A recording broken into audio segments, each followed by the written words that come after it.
সারা দুনিয়া আজ উত্তাল। যুদ্ধ, দুর্ভিক্ষ, দুর্নীতি আর অশান্তি যেন চারদিকে ছড়িয়ে পড়েছে। পৃথিবী কি তার শেষ পর্যায়ে এসে পৌঁছেছে? মুসলিম বিশ্বের মানুষ কার জন্য অপেক্ষা করছে? কে মুসলিম উম্মাহকে রক্ষা করবে? তাহলে কি ইমাম মাহদীর আগমনের সময় চলে এসেছে? আজকের ভিডিওতে থাকুন, কারণ আমরা জানব এমন কিছু রহস্যময় ভবিষ্যৎবাণী যা আপনাদের চমকে দিতে পারে। ইমাম মাহদী একজন মহাপুরুষ, যিনি ইসলামী বিশ্বাস অনুযায়ী কিয়ামতের আগে পৃথিবীতে আসবেন।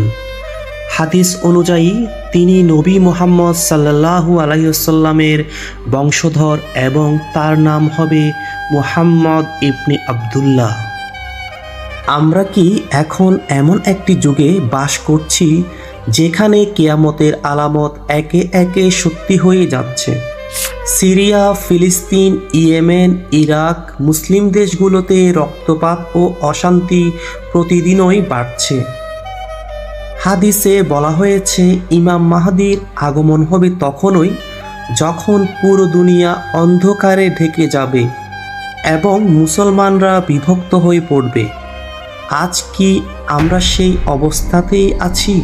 বিভিন্ন হাদিসে মাহদীর আগমনের কিছু নির্দিষ্ট লক্ষণ উল্লেখ করা হয়েছে, যেমন সিরিয়ার গৃহযুদ্ধ, ফোরাত নদীর শুকিয়ে যাওয়া, মুসলমানদের মধ্যে রক্তক্ষয়ী মতপার্থক্য, আকাশ থেকে আগুনের মতো আলো আসা, দাজ্জালের আবির্ভাবের প্রস্তুতি।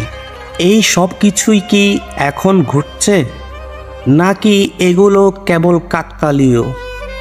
ইমাম মাহদী হাদিস অনুযায়ী মক্কা থেকে আত্মপ্রকাশ করবেন।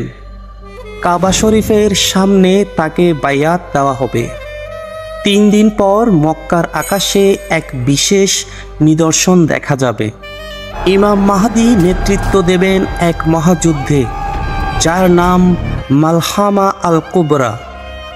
এরপর তিনি মুসলিম বিশ্বের একতাবদ্ধ নেতা হবেন এবং ন্যায়ের রাজত্ব কায়েম করবেন। তার নেতৃত্বে আসবেন নবী ঈসা আলাইহিস সালাম, যিনি দাজ্জালকে পরাজিত করবেন। ইমাম মাহদীর আগমন হোক বা না হোক, আমাদের প্রস্তুত থাকতে হবে সব সময়।